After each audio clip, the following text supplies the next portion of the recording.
What's up at welcome sa Pochoclock. Kakagaling ko lang po sa launch event ng 6th Philippine Limited Edition watches mula sa Japanese na brand na Seiko.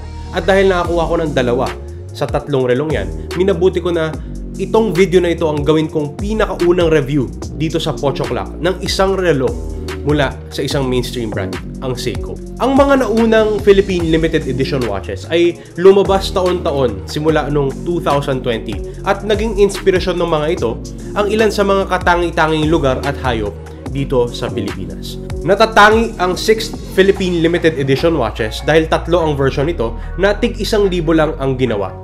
Ang Luzon version SSK 051K1 na naging inspirasyon ang Calle Crisologo sa Vigan, ang Visayas version SSK 053K1 na naging inspirasyon naman ang Chocolate Hills sa Bohol, at ang Mindanao version SSK 055K1 na naging inspirasyon naman ang Vintas sa Zamboanga. Ang mga relo na ito ay tigta 30,000 piso o 30,000 pesos at retail, at hawak ko para sa review na ito ang Visayas at Mindanao versions. Hindi na ako magpapaligoy-ligoy pa, tara na! Ang iba't ibang uri ng 6th Philippine Limited Edition watches ay nagkakaiba lamang sa kulay ng dial at bezel inserts nito, kaya naman dyan tayo magsisimula. Dito sa Visayas version, olive green yung dial at ang bezel ay bi-colored black and brown.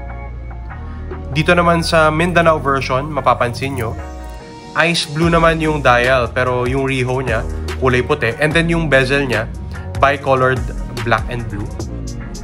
Doon naman sa Luzon version na hindi ko nakuha, silvery white yung dial at ang bezel ay bi-colored black and brown. And in practice, madaming klase ng lighting na halos itim lang ang makikita nyo sa mga bezel na ito. Let's talk about the dial na sunburst ang finish. And yung hour and minute hands niya gumagamit ng sword and arrow style. Yung second hand naman ay simple lang pero merong lollipop na pang counterbalance. And then yung GMT hand ay hugis pana sa dulo nito. Dito sa Mindanao version, mapapansin nyo kulay pula yan. Pero dito sa Visayas version, katulad nung sa Luzon version, yung GMT hand ay kulay kahel o orange. Yung markers naman, diverse style din, kaya malalaki ang mga ito. At lahat ng mga nabanggit na elemento ay merong Lumi-Bright, kaya madaling basahin kapag madilim, basta na-charge ng ilaw. Let's look at the 3 o'clock position. Mapapansin nyo, merong date dyan at meron ding riho na may 24-hour markers. Yung bezel ng mga relo na ito, may ngipin kaya madaling paikutin sa dalawang direksyon, pakaliwa o pakanan. Ngayon, ang bezel na ito is held by friction. Unlike typical dive-style bezels that we see, parang may clicks yan. Dito, it's purely held by friction. Pero hindi naman sobrang daling paikutin ng mga bezel na ito. Hindi katulad ng 5KX na unang nilabas na may elapsed time bezel. Dito ang bezel ay bi-colored na merong 24-hour markings para gamitin sa pagbabasa ng oras sa ibang time zone. Yung bezel insert na ito, kasama yung riho na nabanggit ko kanina sa ilalim ng kristal, binibigyan tayo ng kakayahan na mag-track ng hanggang 3 time zone, kasama na kung nasaan tayo sa kasalukuyan. Ang bezel insert naman ay pinoprotektahan ng hardlex crystal, kaya nagbubukang ceramic. All in all, magandang legibility ng relo na ito at madaling basahin kahit maraming impormasyon.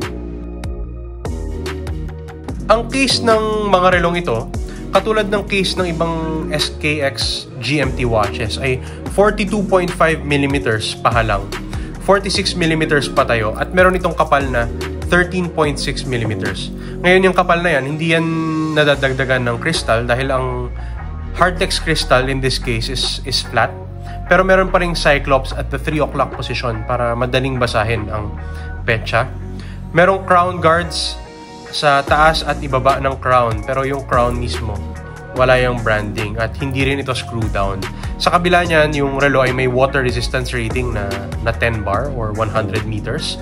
Madali i-operate ang movement gamit ang crown dahil sa laki ng crown at sa ridges nito. Maganda rin yung posisyon ng crown dito sa bandang 4 o'clock dahil hindi yan bumabaon sa likod ng kamay. Dito naman tayo sa likod ng relo. Mapapansin nyo, makikita natin yung movement sa likod ng isang hardlex crystal. Para sa akin, maganda ang case ng mga relong ito dahil sila ay katulad lamang ng mga case ng iba pang Seiko 5 SKX GMTs. At yung mga case na yan, they're well known for their good sizing but good wearability as well. Ang mga relong ito ay may tinatawag na Jubilee style na bracelet. Bawat link sa bracelet nito ay may 5 piraso. 2 medyo mataba sa magkabilang dulo na merong brushed finish at yung 3 sa gitna na makikintab. Sa gilid ng links mapapansin nyo, polished din ang finish. Solid ang bracelet na ito at meron itong folding clasp na pressed. Overall, maganda naman ang pakiramdam sa bracelet. Medyo underwhelmed lang ako sa clasp na parang out of place sa package na to, but it's still what you should expect at this price point from Seiko. Gamit ng mga relong ito ang Seiko 4R34 movement na isang automatic mechanical movement na nagpapakita ng oras, petsa at oras sa iba pang time zone.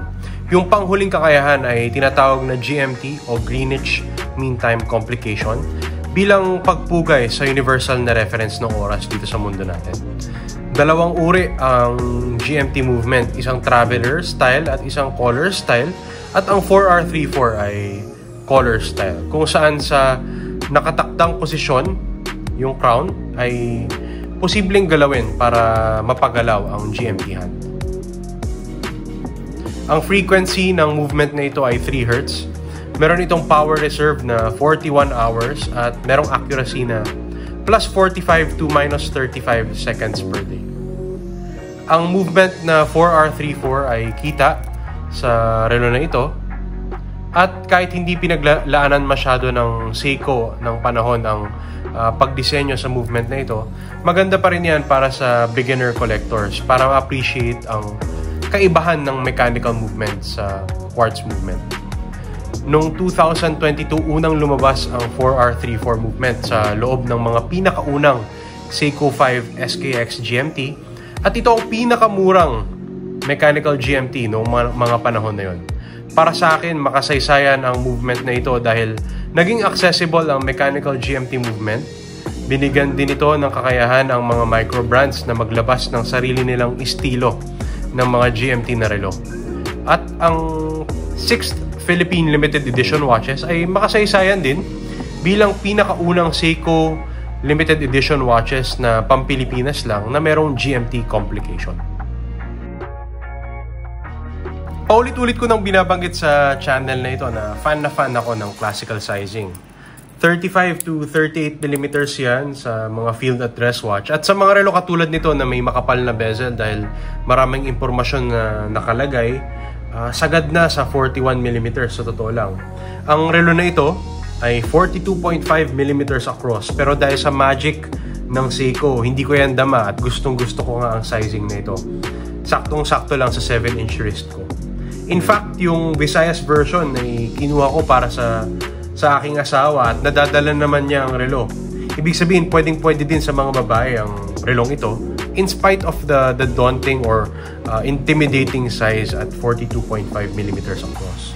Ngayon, ang karanasan ko sa pagsusot ng mga Seiko 5 SKX GMT katulad ng SSK 005K1 ay magandang-maganda. Sakto lang yung sizing, yung bracelet, solid feeling naman, tama lang.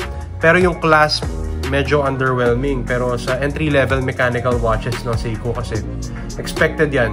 Yung pagtingin sa relo, na-enjoy ko dahil sa premium look nito. Kasi nga, mapapansin nyo, gumamit ng hard legs doon sa bezel insert. Kaya medyo makintab and yun nga, premium yung dating. And gamit na gamit yan dahil sa trabaho ko, marami akong kausap na nasa ibang bansa. Nahirapan lang ako talaga na ilaban yung relo dahil sa collection ko. May rotation kasi ako and dahil 41 hours lang yung power reserve nito, madalas nawawalan ng karga kaya kailangan iset ulit hanggang sa tinamad na akong mag-set. Kaya sa kasalukuyan, may bias ako sa time-only watches kahit pinaka-paborito kong complication ang GMT. Kung daily or at least every other day nyong gagamitin ang relong ito, hindi yan issue.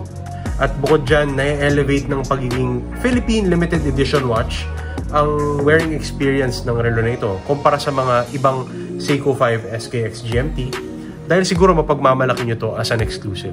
And you can wear it with pride for sure. 30,000 pesos ang SRP ng mga relong ito. Mas mataas yan kaysa sa 26,650 na presyo ng ibang Seiko 5 SKX GMT kagaya ng SSK001K1. Sa totoo lang, mas maraming relo na may feature set na katulad nito na mas mura pa. Kaya kung magiging makatwiran lang ako, hindi siguro maganda ang presyo ng relong ito. Sa totoo nga lang hindi naman sobrang nakuha ng mga relong ito ang kanilang mga inspirasyon. At kumpara sa mga nakaraang Philippine Limited Editions, medyo basic ang datingan ng mga ito. Pero ang pagbili kasi ng relo, simulat sa pool, ay hindi naman isang makatwirang gawain. Ang pagpasya sa mga ganitong bagay, kadalasan ay nakatuon sa damdamin. Nakadepende talaga ang pagiging sulit ng relong ito sa dalawang tanong. Gusto mo ba ang mga kulay? Mahalaga ba sa'yo na Philippine Limited Edition ito? Kung oo ang sagot sa kahit isa sa mga tanong na yan, para sa'yo siguro ang relo na ito. Kaya kung trip nyo ang mga Philippine Limited Edition watches na ito, pumunta kayo sa Seiko boutiques o kaya sa mga authorized dealer kagaya ng at Tokyo. Ayun! Yan na nga ang review ng 6th Philippine Limited Edition watches mula sa brand na Seiko. At if I'm being objective about it, sa totoo lang medyo nakulangan ako sa mga relong ito. Wala naman kasi masyadong nagsiset apart sa kanila mula sa mga mas mura na Seiko 5 SKX GMTs. Pero at the same time, paulit-ulit ko nga binabanggit sa channel nito, malaki ang bias ko towards the GMT functionality. Gusto ko rin ang kulay na green at sa totoo lang yung pagiging Philippine Limited Edition watches ng mga relo na ito ay mahalagang component yan or factor para sa akin. Kaya naman fan na fan ako ng Visayas version ng relo na ito. Pero opinion ko lang po yan. Kung iba po ang inyong opinion, kung meron pa kayong gustong ibahagi na impormasyon na hindi ko nabanggit sa review na ito, let me know in the comment section down below. Kung nagustuhan nyo ang video na ito, please do hit the like button. At kung trip nyo yung ganitong klaseng content, watch reviews, pagsuri sa mga relo ng mga kilalang personalidad, please subscribe to the channel and hit the bell icon. Yun lang po, maraming salamat sa oras ng panonood. Laters, yo!